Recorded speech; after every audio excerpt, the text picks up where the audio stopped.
초대교회의 우리나라의 유명한 목회자들 또 선교사님들의 이야기가 선교사 열전이라는 책을 통해서 읽혀지고 또 좋은 신앙의 모범들을 소개하고 또 하나님의 역사에 대해서 지금은 경험해 보지 못하고 생각해 보지 못하는 여러 이야기들이 전해져 내려오고 있습니다. 그 중에 유명한 목사님 중 하나가 김익두라는 목사님입니다. 이분은 평양 안악 장터의 유명한 파라코였고 깡패였습니다. 돈 없이 술 마시기로 유명했고 술에 취하면 그 온 시장을 돌아다니면서 장사하시는 사람들 또 지나다니는 사람들에게 시비를 걸고 폭력을 행사하던 그런 사람이었습니다. 근데 이분이 하나님의 은혜로 예수님을 만나고 변화되었습니다. 그리고 매일 아침 저녁으로 교회에 드나들면서 예배하고 기도하고 그렇게 하나님의 은혜를 경험하던 어느 날 아침 일찍 김익두 목사님의 친구가 찾아와서 불렀습니다. 김익두 자네 있나? 라고 불렀습니다. 그때 안에서 큰 소리가 들려옵니다. 김익두는 죽었네. 밖에서 부르던 이 목사님의 친구가 아니 대답하는 사람이 김익두가 아니면 누가 김익두인가? 어서 나오게 술이나 한잔 하세. 내가 어제 투전판에서 큰 돈을 땄다네. 내 기분 좋아. 자네를 제일 먼저 찾아왔다네. 이렇게 말했습니다.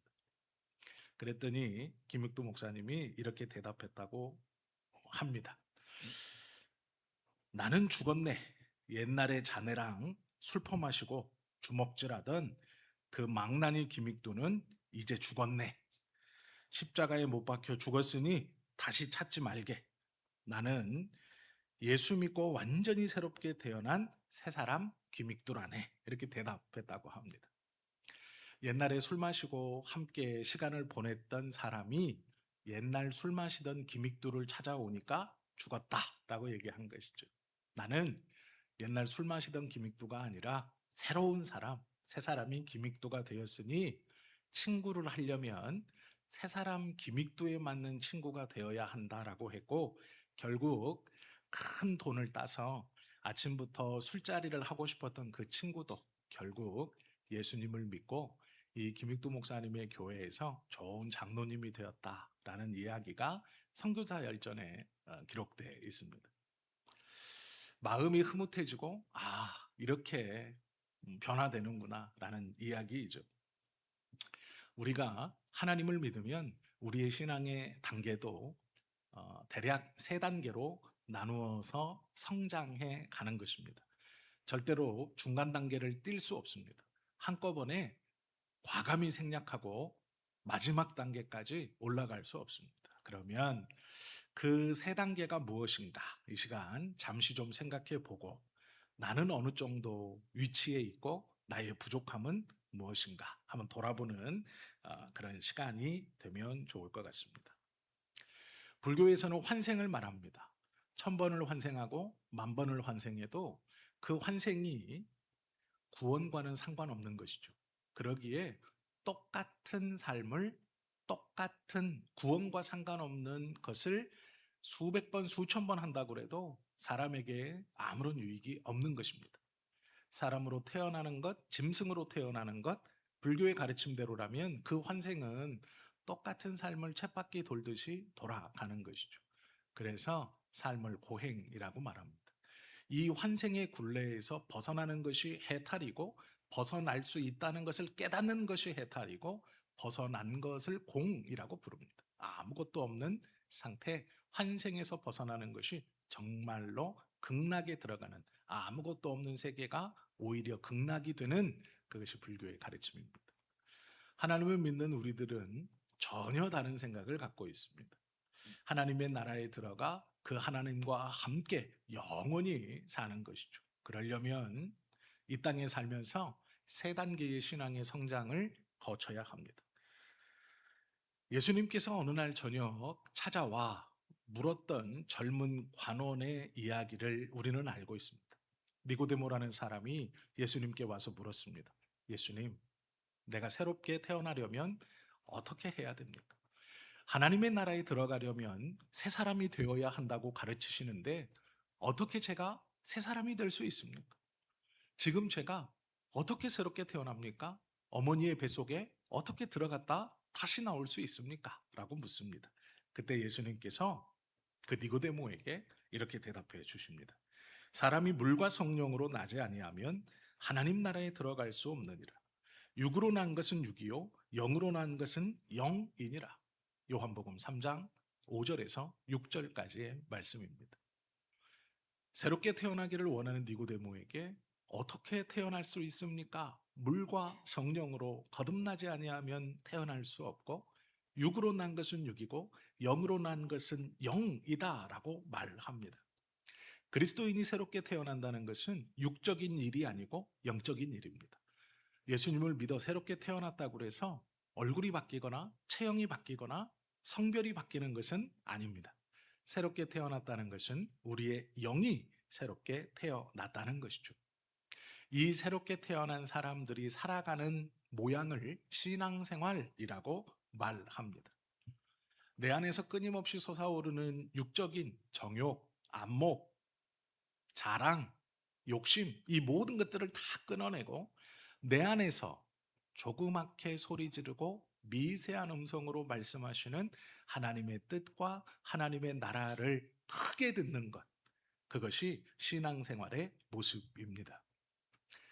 내가 하고 싶은 큰 소리에는 귀를 막고 하나님이 말씀하시는 세밀한 음성에 귀를 기울이고 그 음성을 크게 듣는 것. 그것이 신앙생활입니다. 영적으로 거듭났다라는 것은 이 자그마한 음성에 귀를 기울이는 사람입니다. 우리가 예수님을 믿는 순간부터 우리 안에는 놀라운 일이 일어납니다. 무엇이냐면 이 작은 음성들이 점점점 커지기 시작한다라는 것입니다. 예배하는 연수가 길어지고 하나님 앞에 기도하는 날수가 많아지면 작았던 하나님의 음성이 어느 순간부터 크게 들립니다. 그리고 그것을 거절할 수 없는 상태에 이릅니다. 이것이 변화된 사람의 증거입니다. 우리의 겉사람은 시간이 갈수록 늙어가지만 우리의 속사람은 점점 더 하나님의 음성을 크게 듣고 그 음성에 순종하기를 기뻐하는 사람으로 바뀌어 간다라는 것이죠. 이때 젖먹이 어린아이가 자라서 밥을 먹고 자신의 일을 감당하고 세상에서 꼭 필요한 사람으로 성장해 가서 나아가듯이 우리의 신앙도 세 단계의 모양이 있습니다. 첫 번째는 초신자의 단계입니다. 이 초신자의 단계는 1년, 2년, 10년, 20년 횟수로 졸업하는 것이 아닙니다. 이 초신자의 단계에 어떤 분은 40년을 머물러 있을 수 있고 어떤 분은 1년을 머물러 계실 수도 있고 어떤 분은 죽을 때까지 이 초신자의 단계에 머물러 있을지도 모릅니다. 이 초신자의 단계의 가장 큰 특징은 내가 예수 믿으면 잘 된다, 복 받는다 라는 생각을 가득 채우고 있는 사람입니다.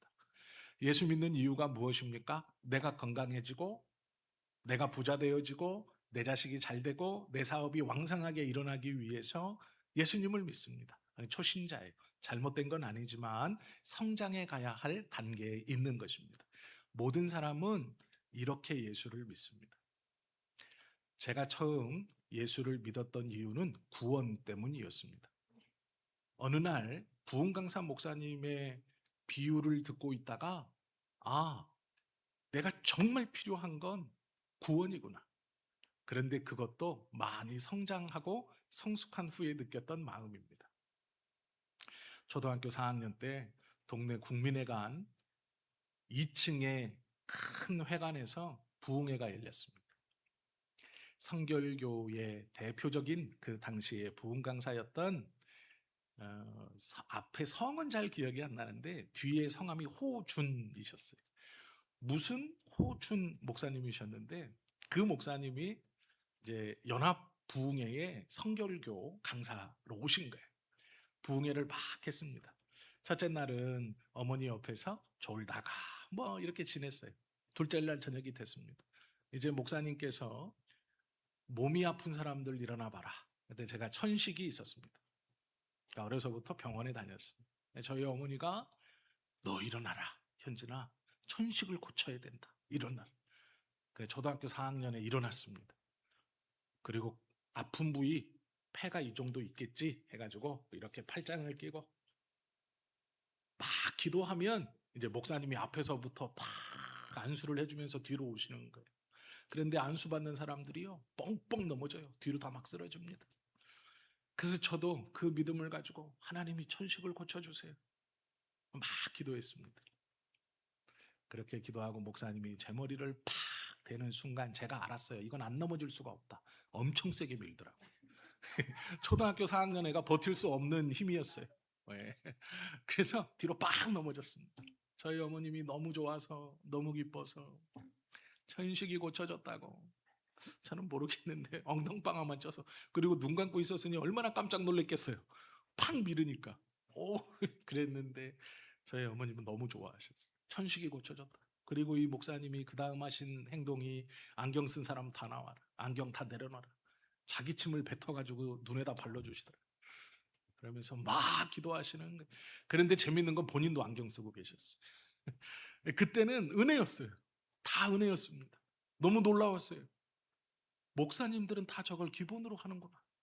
저는 그렇게 생각했습니다. 그래서 그게 너무 멋있어요. 그래서 제가 그 자리에서 초등학교 4학년 때 처음으로 하나님 목사님이 되고 싶습니다. 라고 기도했어요. 그때 제가 하나님을 믿고 목사님이 되겠다고 한 이유는 천식을 고쳐주시는 목사님이 너무 멋있어 보였기 때문이에요. 그렇게 안경 낀 사람 다 나오라고 해서 자기 침 뱉으면서 눈에 기도해 주니까 눈이 보인다고 하는 사람들의 그 목사님이 너무 멋있어 보였어요. 그리고 중학교 2학년이 되었을 때 다른 목사님께서 부흥회를 하실 때 마지막 날 뒤에서 하나님 제가 목사님이 되고 싶습니다.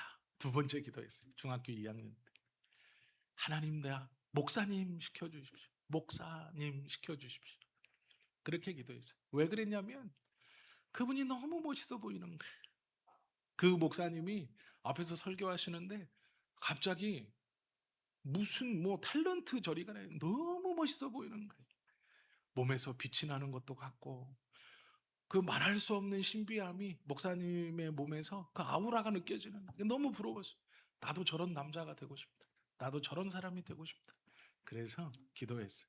하나님 목사님 되게 해주세요. 그게 중학교 2학년이었어요. 고등학교 2학년 여름 여학생들을 만나는 기대에 여름방학 옷을 쫙 빼입고 서천 버스터미널에서 대천해수욕장으로 가기 위해 버스를 기다리고 있었어요. 그때 대전의 동아공고 아이들이 서천 춘장대 해수욕장을 놀러 왔다가 저하고 맞닥뜨렸어요. 아니 이거는 우리 동네인데 어디서 못 보던 덩치 큰 새놈이 건방지게 말이. 제가 괜히 시비를 걸었다가 죽창 얻어 터졌습니다. 그리고 병원에 실려가서 세 번째로 기도했어요. 하나님 살려만 주시면 목사가 되겠습니다. 그렇게 해서 세 번 기도하고 고등학교 2학년 여름방학이 끝나자마자 공부를 시작하고 고3 수능을 보고 신학대학에 갔습니다. 그게 출발이었어요. 가만히 돌아보면 예수님을 찾은 이유, 목사님이 되겠다는 이유 무엇이냐? 멋있어 보였어요. 좋아 보였어요. 병도 고칠 수 있고 눈도 낫게 해주고 사람들이 다 인사하는 거예요. 저희 목사님이 얼마나 가난했냐면 서천에서 자전거를 타고 3시간에서 3시간 반, 4시간을 그때는 군산에 하구뚝이 없었습니다. 배를 타고 장항에서 군산을 넘어가야 돼요. 그런데 군산에 있는 미군 부대에서 쌀을 나눠줬어요. 그래서 이 목사님이 자전거를 하나 타고 장항까지 가는 거예요. 2시간 반을 가요. 거기서 자전거를 끌고 배를 탑니다. 30분을 건너가서 또 거기서 30분을 타고 군산 외항에 있는 하역장에 가면 미군들이 쌀 나눠줬어요. 한 달에 2번. 그 쌀 반포대를 자전거에다 꽁꽁 묶어가지고 또 이렇게 오셔서 배 타고 와서 교회까지 와서 그걸로 사모님하고 밥 지어 먹고 애들 둘, 큰딸, 작은아들 이렇게 가르쳤어요. 그런 생활을 했습니다. 저희 어머님이 매일 쌀을 요만한 그 성미함에다 담아가지고 매주 가는 거예요. 터울마다 가는 거예요. 어떨 때는 생선도 들고 가고, 어떨 때는 배추 한 것도 들고 가고, 무도 들고 가고. 그거 안 갖다 주면 굶어야 되니까. 반찬 없이 맨밥 먹어야 되니까. 그렇게 어려웠어요. 그런데 저는 그 목사님이 시장에만 가면 정말 볼품 없어요. 시골 작은 교회 목사가 뭘 볼품이 있겠어요? 빼짝 말라서 새카만해서 볼품이 없어요. 그런데 목사님은 항상 웃고 다녔고 시장에서 좌판에 있는 분들이 목사님만 보면 그렇게 인사하는 거예요. 안녕하세요 목사님, 안녕하세요. 제가 어린 시절 그걸 보면서 야, 나도 저렇게 인사받는 사람이 돼야지라고 생각했어요. 그래서 목사님이 되고 싶었어요. 인사받는 사람이 되고 싶었어요. 구원의 은혜도 몰랐고 하나님께서 어떻게 이끌어 가시는지도 몰랐어요. 그냥 그게 부러웠습니다.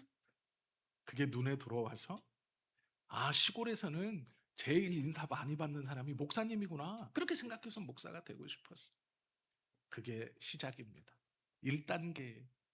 하나님 믿으면 건강해지고 부요해지고 잘 되는 것. 그렇게 들어와요. 그렇게 믿어요. 그렇게 기도해요. 그것이 1단계. 그런데 이렇게 좋은 점만 있느냐? 그렇지 않아요. 중학교 때 수련회를 넘어가고 싶었습니다. 그런데 수련회에 회비가 있어요. 저는 저희 집이 그 회비가 부담된다는 걸 몰랐어요. 그 몇만 원, 2만 원, 15,000원. 그것이 부담스러우신 줄 몰랐어요. 안 보내주는 엄마는 원망스럽기만 한 거예요.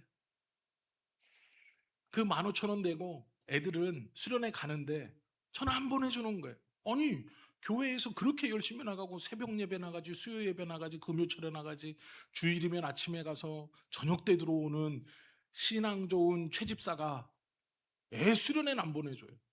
그것도 가기 싫은 애 남의 집은 억지로 보내는데 나는 가고 싶어 죽겠는데 안 보내주는 거예요.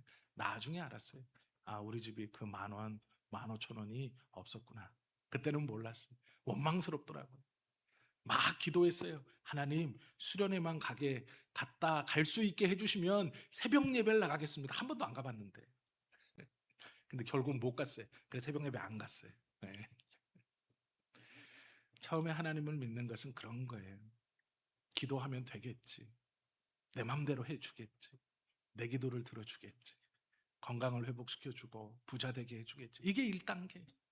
그런데 안 좋은 점도 있어요. 1단계에 머물면 나를 알아주지 않으면 서운해요. 내 말을 들어주지 않으면 속상해요. 이번에 갔더니 목사님이 나하고 눈도 안 마주치더라. 속상하죠. 서운해요. 1단계. 어쩔 수 없어요. 저 사람은 내 말 안 들어줘. 왜 내가 이렇게 했는데 안 알아주지? 1단계예요. 긍정적인 면도 있어요. 순수함도 있지만 잘 삐져요. 잘 다쳐요. 잘 마음이 상해요. 이것이 1단계예요. 나의 복, 나의 성공, 내 눈에 좋은 것. 그렇게 예수님을 믿는다고 생각하고 기도하고 예배하고 그것이 이루어지지 않으면 삐지기도 하고 원망도 하는 것이 1단계예요. 그러나 이 1단계를 통해서 배우는 것이 있어요. 내 인생의 모든 것이 내 뜻대로 되는 것은 아니구나를 깨닫게 돼요. 안 되는 게 있구나. 내가 그렇게 간절히 기도하는데 이루어지지 않는 게 있구나. 그리고 또 하나를 깨달을 수 있어요. 죽을 것 같았고 망할 것 같았는데 안 망하는구나. 안 죽는구나를 깨달을 수 있어요. 이게 안 되면 죽을 것 같았고 이게 안 되면 망할 것 같았는데 안 망하고 안 죽는다는 것을 깨닫는 것도 이 단계예요. 안 되는 게 있구나도 깨닫고 안 죽는구나, 안 망하는구나를 깨닫는 것도 이 단계. 그리고 세 번째, 아, 모든 것은 하나님의 때가 있구나. 이때 깨달아요. 1단계 때. 내가 원하는 것, 내가 좋아하는 것, 내가 갖고 싶은 것, 하나님 앞에 나가면 다 주고 받고 갖는다고 하니까 기쁨으로 나갔어요. 그런데 안 되는 걸 알아요. 아, 죽지 않는구나라는 걸 알아요.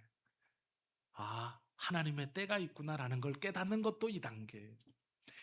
알아주지 않아서 삐지는 것도 2단계고, 내 말을 들어주지 않아서 서운하고 툴툴 거는 것도 2단계. 그런데 배우는 것도 있다라는 거예요. 이 단계가 지나면 두 번째 단계에 들어갑니다. 어떤 단계입니까? 영광을 바라보는 단계. 이제 조금 성숙해졌어요. 그래서 알아요. 무엇을 아냐? 육신의 썩어질 것을 벗어나 신령한 영적인 것을 사모하는 게 무엇인지를 점점점 알아가요. 어떠한 상황 속에서 내 감정과 내 판단보다 하나님의 말씀이 더 중요하다는 것을 인식해요. 그래서 나는 지금 심장이 뛰고 마음이 두근거려서 급하고 바쁜데 먼저는 하나님의 자리를 찾아 기도하는 사람이 돼요. 하나님, 어떻게 하지요? 하나님 나에게 말씀으로 말씀해 주세요. 이 문제를 어떻게 해결해야 하고 내가 어떻게 대처해야 하죠? 흔들리는 나를 세상 사람이 위로하거나 평안과 안전을 주는 게 아니라 하나님의 말씀이 나를 안전케 하고 위로를 줘요. 세상에 어떤 사람이 괜찮아 하는 것보다 하나님께서 말씀으로 괜찮아 하실 때 위로를 받아요. 우리가 지금 함께 나누고 있는 여호수아의 말씀을 읽으면서 그래, 하나님께서 좌로나 우로나 치우치지 말고 두려워하지 말고 놀라지 하지 말라는 말씀이 나에게 주시는 위로로 들리는 거예요. 하나님의 말씀이 나를 진정시켜요. 하나님의 말씀이 나로 차분하게 해요. 하나님 앞에 예배하고 기도함이 내 생각과 판단으로 할 수 없는 상황과 여건 가운데 나를 인도해 드려요. 그것이 두 번째. 이 은혜로운 신앙생활 가운데서도 시련이 찾아옵니다. 1단계에 있던 성도는 툴툴대고 삐져요. 내 말을 안 들어주네. 내 공로를 안 알아주네. 내 헌신과 봉사를 알아주지 않네. 칭찬해 주지 않네. 내가 이것을 희생했는데 왜 광고 안 해줘? 제가 대학에 가서 1학년 때 섬겼던 교회가 신천한 성결교회라는 교회입니다. 학교 앞에 있었어요. 그래서 기숙사에서 살던 제가 교회에 가는 게 한 15분 이렇게밖에 안 걸렸어요. 아무것도 모르는 저를 15만 원이라는 거금을 주고 교육전도사로 처음 써주신 교회, 그 교회가 개척을 해서 목사님 딸 둘, 1층에 사시는 집사님 딸 둘, 이렇게 주일학교가 4명이었어요. 그 제가 주일학교 전도사로 간 거예요. 4명 놓고 예배를 인도하는 거예요. 그런데 이 교회가 개척할 때 천안성결교회에서 지원을 많이 받았어요. 4억 5천인가? 그 당시에 20년도 훨씬 전이니까요. 98년도니까 굉장히 큰 돈입니다. 그때 당시에 4억 5천이면 지금도 큰 돈이지만 그 돈을 지원받아서 조그마한 건물을 짓고 시작했어요. 개척인데 자기 건물을 갖고 한 거예요. 그런데 교회가 이제 부흥하기 시작했어요. 그래서 한 70명 정도 되는데 1년 정도 걸렸습니다. 그러니까 주일학교 아이들도 막 늘어났어요. 한 2, 30명 북적북적 되는 거예요. 중고등부도 있고. 교회에 안수 집사님 한 분이 오셨어요. 미용 재료를 납품하는 그 공장을 운영하는 집사님이에요. 이렇게 미용기구, 고데기 같은 거, 이렇게 뭐 열선 하는 거 있죠? 머리카락 이렇게 말고 뭐 이런 기계, 그리고 고데기 같은 거 이렇게 뭐 2개 연결해서 머리 감는 거.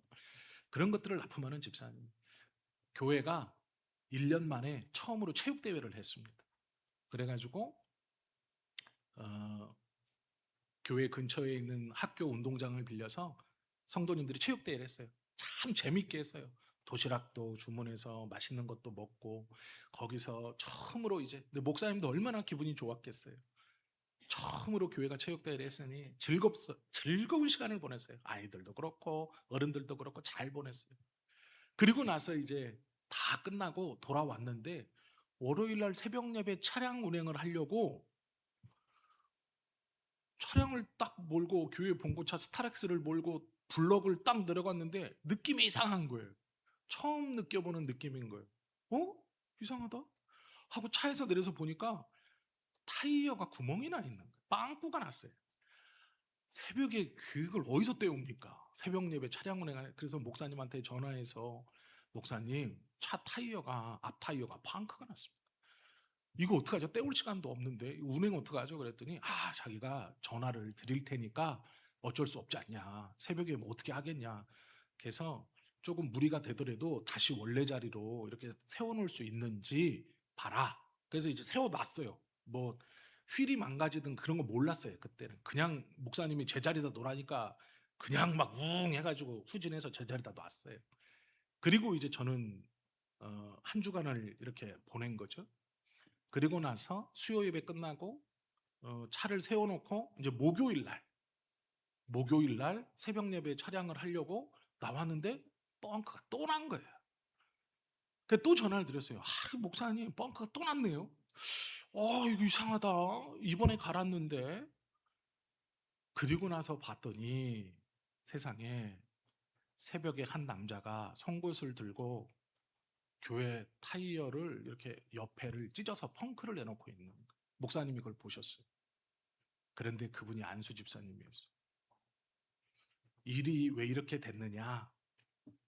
안수 집사님이 체육대회 한다고 수건을 했어요. 자기가 100장을 좋은 걸로 양면, 그때는 나염으로 인쇄하는 건데 그렇게 안 하고 이렇게 다다다다닥 실로 파는 신천안 성결교회 제1회 체육대회 전교인 체육대회 담임 목사 김성진 해가지고 자수로 수건에다가 다다다다다다다닥 판 거예요. 그때 당시 염색하면 싼데 수건도 좋은 걸로 하고 자수를 정성스럽게 한 거예요. 그러니까 100장을 해서 성도들이 기념품으로 잘 나눠 가졌어요. 근데 문제는 목사님이 광고를 안 해줬어요. 거기서 이제 서운하신 거예요. 분하신 거예요. 그래서 잠을 못 자고 그날 새벽에 교회 타이어를 펑크내기 시작해서 월요일 날 펑크내고 화요일 날 고치고 수요일 날 또 펑크내고 수요일 날 고치고 아무래도 이상해서 목사님이 옥상에서 이렇게 새벽에 쳐다본 거예요. 근데 본 거예요. 안수 집사님이. 알아주지 않는 것에 대한 서운함. 내가 수건했는데 내 이름을 광고를 안 해줘? 라는 섭섭함. 그것이 그 사건의 발단이었어요. 우리가 하나님의 말씀대로 살아간다는 것, 신앙생활을 한다는 것은 내 생각이 아무리 그래도 말씀의 다스림을 받는 단계가 두 번째 단계예요. 아니지 라고 돌아서는 게 두 번째 단계예요. 본인은 분했을 거예요. 얼마나 분했겠어요? 내가 돈 쓰고 다 준비해서 했는데 광고를 안 해줘? 안 알아줘? 어이없고 어떻게 그럴 수 있어 생각하지만 그분의 입장에서는요, 얼마나 분하고 얼마나 원통하면 그랬겠어요. 얼마나 화가 가라앉지 않았으면 그랬겠어요. 그런데 그런 생각이 들 때, 그런 분함이 들 때, 그런 억울함이 있을 때 하나님의 말씀으로 자신을 다스릴 수 있는 사람이 두 번째 단계의 사람이에요. 그래, 말씀대로 사는 거죠. 그 서운함을 하나님 앞에 해결하는 거예요. 다 소화시킬 수 있는 사람이에요. 첫 번째 단계에 있는 사람은 그런 분함이 올 때 행동합니다. 그 분함을 풀어야 돼요. 그런데 두 번째 단계에 있는 사람은 그런 서운함이 올 때, 하나님이 나를 연단시키는구나. 내 그릇을 넓히시는구나.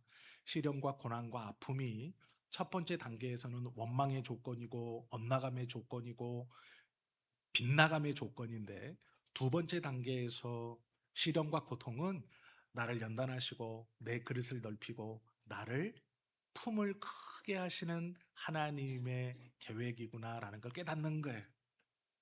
그래서 그곳에서 나의 생각과 나의 기분과 나의 행동을 하나님의 말씀으로 죽이는 거예요. 다스리는 거예요. 말씀의 다스림을 받는 거예요. 속상하고 서운하고 억울하지만 하나님이 나를 키우시고 나를 연단시키시는 것은 내 폼을 넓게 하시는 거구나. 포용할 수 있게 하시는 거구나. 내 그릇을 넓히시는구나 라는 걸 깨닫는 거예요. 말씀을 통해 그것들을 다 갈무리할 수 있는 것이 두 번째 단계입니다. 세 번째 단계가 있어요. 마지막. 성숙한 그리스도와 연합의 단계. 이것은 하나님의 나라를 소망하는 단계예요. 하나님, 내가 이 땅에서 잘 먹고 잘 사는 것 별 관심 없어요. 이만큼 내가 좋은 건 먹어봤으면 됐고, 이만큼 내가 좋은 건 누려봤으면 됐어요. 제가 저희 어머님을 존경하게 된 몇 안 되는 계기가 있어요. 죄송합니다. 많은 계기 중에 하나가 있어요. 그 중에 하나가 뭐냐면 암 수술하셨어요. 암을 수술하셨는데 저한테 말씀을 안 했어요. 나중에 제가 알게 됐어요. 세 번째 암 수술이었고 그전에는 이제 조금씩 절단하시다가 이제 완전히 다 절단하셨어요. 그래서 위가 없이 그냥 바로 이렇게 위를 다 절제하셨어요. 근데 그 말을 안 하시고 이제 본인이 퇴원하셔가지고 아무렇지 않은데 전화하신 거예요. 근데 제가 이제 그걸 고향에 갔다가 들었어요. 그래서 왜 말씀을 안 하셨냐 그랬더니 아들 목회하는데 방해하고 싶지 않았고 또 하나는 이제 죽어도 괜찮다. 어, 나는 많은 것 좋은 것 먹어봤고 좋은 산 많이 봤고 이제 죽어도 괜찮다 그러시더라고요. 놀라지 마세요. 저희 어머님이 58년생이에요. 나이 안 많아요. 그런데 그러시는 거예요. 맛있는 건 많이 먹어봤고 좋은 데 많이 둘러봤고 이제 죽어도 괜찮다. 다 누릴 거 누려봤다. 이제는 덤이니까 뭐 크게 염려하거나 걱정하지 않아도 된다. 그래서 이 얘기 안 했다 이거죠. 그때 제가 어머님을 좋아하는 많은 이유 중에 하나가 더 늘었어요. 아, 그래. 감사하며 사는 사람. 그래도 하나님 나라 간다고 그 암수술할 때 아들한테 얘기도 안 하고 혼자서 수술실 들어가면서 어땠을까요? 아마 아들아 엄마 이렇게 하는데 기도해 줘라라고 하실 수도 있었을 거예요. 그런데 안 하셨대요. 덤으로 사니까 괜찮다는 거예요. 그런데 놀랍게도 같은 시즌에 수술한 사람들 중에 회복이 제일 빨랐대요. 퇴원도 제일 빨리 했대요. 그리고 지금도 드시고 싶은 거 잘 드시면서 아르바이트도 하시고 또 그 아르바이트 하신 돈으로 지포도 보내주시고 그렇게 살아요. 하나님께서 우리에게 원하시는 모습은 이 모습이에요. 시련이 더 이상 시련이 되지 않는 거죠. 아픔이 더 이상 아픔을 주지 않는 거예요. 왜 걱정이 없겠습니까? 그러나 하나님께 맡길 수 있는 거예요. 하나님의 나라를 소망하는 거예요. 내가 어떻게 됐든 나를 통해 하나님이 역사하심과 내가 어떻게 되든 나에게 약속되어진 것이 무엇인가를 잊지 않고 붙들고 살아가는 삶이에요. 이것을 성숙한 삶이라고 말해요. 사도 바울이 빌립보서 1장 20절 21절에서 이렇게 말해요. 나의 간절한 기대와 소망을 따라 살든지 죽든지 내 몸에서 그리스도가 존귀하게 되게 하려 하나니 이는 내가 사는 것이 그리스도니 죽는 것도 유익함이라. 살고 죽고 초월한 거예요. 건강하고 연약하고 초월한 거예요. 부자 되고 가난하고 초월한 거예요. 오로지 원하는 것은 나를 통하여 그리스도의 영광이 드러나는 거예요. 이게 세 번째 사람의 삶이에요. 우리 모두는 이 삶을 추구하며 살아야 돼요. 이 삶을 쫓아 살아야 돼요. 1단계에서 2단계 건너뛰고 3단계로 갈 수는 없습니다. 1단계를 꼭 거쳐야 돼요. 그 1단계를 거치며 때로는 원망하지만 또 깨달아야 돼요. 2단계를 거치면서 말씀이 점점 내 안에 커져서 결국은 그 말씀으로 인해 나의 어떠함이 중요한 것이 아니라 하나님의 뜻이 이루어지느냐를 더 신경 쓰는, 내 안에 하나님에 대한 믿음이 식지 않고 있느냐, 그 믿음으로 인해 감사할 수 있는, 아무것도 없지만 내 안에 천국에 대한 소망이 식지 않고 있는 그 식지 않음이 있는 것으로 기뻐할 수 있는, 그것으로 감사할 수 있는, 이것이 성숙한 3단계의 삶의 모습이고 바울이 고백하는 삶의 모습이에요. 하나님의 말씀만이 철저하게 나의 인도자가 되시고 나의 거울과 길잡이가 되신다라는 거죠. 3단계의 삶은 범사가 감사로 넘치는 삶이 기쁠 때나 슬플 때나 행복할 때나 그렇지 못할 때나 감사하는 거예요. 원래는 내 것이 아니었고 내가 받을 은혜가 아니었고 내가 소유하고 누릴 수 없는 것인데 이제 그것을 누리니 얼마나 감사해요. 제가 대학 때 고훈 목사님이라는 지금은 돌아가셨는데 안산제일교회를 담임하셨던 목사님이 오셔서 설교를 해주신 적이 있어요. 근데 이분이 그때 암 수술을 6번인가 하시고 걸어만 다니는 분이에요. 그냥 혼자서 할 수 있는 건 없어요. 그냥 걸어만 다녀요. 그런데 설교를 하러 오셨어요. 설교하는 내내 강대상을 이렇게 붙들고 계세요. 넘어지지 않으려고. 이렇게 붙들고 계시더라고요. 삐쩍 말라가지고 머리털도 다 빠졌어요. 그런데 그 목사님이 뭐라 그러시냐면 말씀의 제목이 예수님의 7발자국이었어요. 이게 내용이 뭐냐면 예수님께서 십자가를 지시고 골고다로 넘어가시면서 넘어졌던 그 7번의 넘어짐, 뭐 그걸 설교하시는 거예요. 그 첫 번째 발자국은 뭐고 뭐 이런 것이었어요. 그런데 그거는 잘 기억이 안 나는데 기억나는 말씀이 있어요. 뭐라 그러시냐면 목사는 배부르게 먹는 것도 죄입니다. 목사는 좋은 차를 타는 것도 죄입니다. 목사는 이라고 하면서 몇 가지를 말씀하셨어요. 너무 좋은 옷을 입지 마라. 너무 배부르게 먹지 마라. 너무 좋은 차를 타지 마라. 그런 것이었어요. 죽음을 얼마 앞둔 아주 나이 든 목사님이 이제 목사가 되려고 준비하고 있는 전도사들에게 권면하는 말씀이었어요. 배부르게 먹는 것도 죄다. 좋은 옷을 입는 것도 죄다. 좋은 차를 타는 것도 죄다. 좋은 집에 사는 것도 죄다. 목사는 다 그것이 죄다. 그러나 그것을 통해 하나님이 영광 받으시니 우리는 좋은 것을 안 먹어도 좋은 옷을 안 입어도 좋은 차를 안 타도 좋은 것이다. 이렇게 말씀하시죠. 잊혀지지가 않아요. 그 말이. 하나님께서 원하시는 삶의 모습은 우리의 겉모양이나 우리의 환경과 여건이 형통하고 기름진 것이 아니에요. 너를 통해 나의 모습이 드러나느냐, 내가 나의 영광을 붙들고 있느냐라는 거예요. 그 고백이 있느냐. 마지막 때에 우리가 정말 연약해져서 호흡이 코끝에 달려 이제 하나님 앞에 가기 직전 우리의 고백이 무엇이냐. 하나님, 내가 좋은 것을 먹고 왔습니다. 하나님, 내가 좋은 것을 입고 왔습니다. 왜요? 누려보지 못할 걸 누렸어요. 다 아시겠지만 100년 전에 임금님이 우리보다 좋은 옷 못 입었대요. 100년 전에 임금님이 지금 우리보다 좋은 음식 못 먹었대요.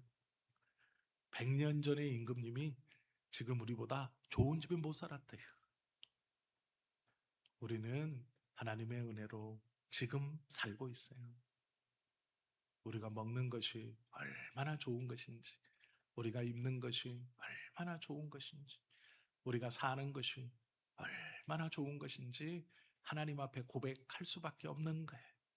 그것이 감사하는 삶이에요.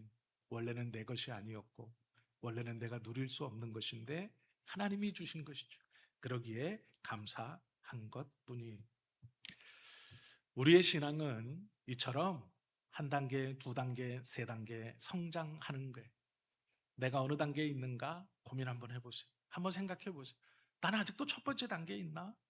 아직도 첫 번째 단계에서 배울 걸 덜 배웠나? 안 되는 것도 있다는 거. 내가 아직 못 배웠나? 하나님께서 원하시는 나의 모습 가운데 내가 아직 첫 번째 단계에서 배우고 익히지 못한 게 무엇이 있나? 내가 아직 하나님의 때가 있다는 것을 깨닫지 못하고 있나? 그래서 아직도 나는 이 단계에 머물러 있나? 한번 고민 한번 해보세요. 하나님의 말씀이 아직도 들리지 않는가? 내 기분과 내 감정대로 내어뱉고 살고 있는가? 아니면 나는 하나님의 말씀이 세상의 말보다, 하나님의 말씀이 세상의 위로보다 더 크게 들리고 있는가? 나의 두근거림과 나의 어떠함을 하나님의 말씀이 다스리고 하나님의 말씀으로 갈무리하고 있는가? 또한 그것도 뛰어넘어 나의 삶의 어떠함이 아니라 내 삶을 통해 하나님의 영광이 드러남을 신경 쓰고 있는가? 내 안에 세상의 소망이 아니라 하나님의 소망이 내 안에 있다는 것으로 나는 기뻐하고 감사하고 있는 것. 내가 누리는 모든 것이 원래 내 것이 아니었고 하나님께서 나에게 주신 선물임을 깨닫고 있는 것. 그래서 감사하고 있는 것. 그래서 기뻐하고 있는 것. 한 번은 돌아보셔야 돼요. 첫 번째 단계에 있어도 실망하실 필요 없어요. 배우고 두 번째 단계로 올라오시면 돼요. 두 번째 단계에 있어도 실망하실 필요 없어요. 하나님의 말씀을 붙들고 더 성숙하여서 세 번째 단계로 나아가면 돼요. 세 번째 단계에 있다고 교만하거나 끝났다고 생각하실 필요 없어요. 하나님께서는 우리를 더 좋은 것으로, 더 큰 사명으로 인도해 가시는 분이에요. 우리의 삶을 돌아보면서 성숙을 추구하고 하나님께서 원하시는 기쁨을 사모하는 우리 모두가 되시기를 예수님의 이름으로 축원합니다. 기도드립니다.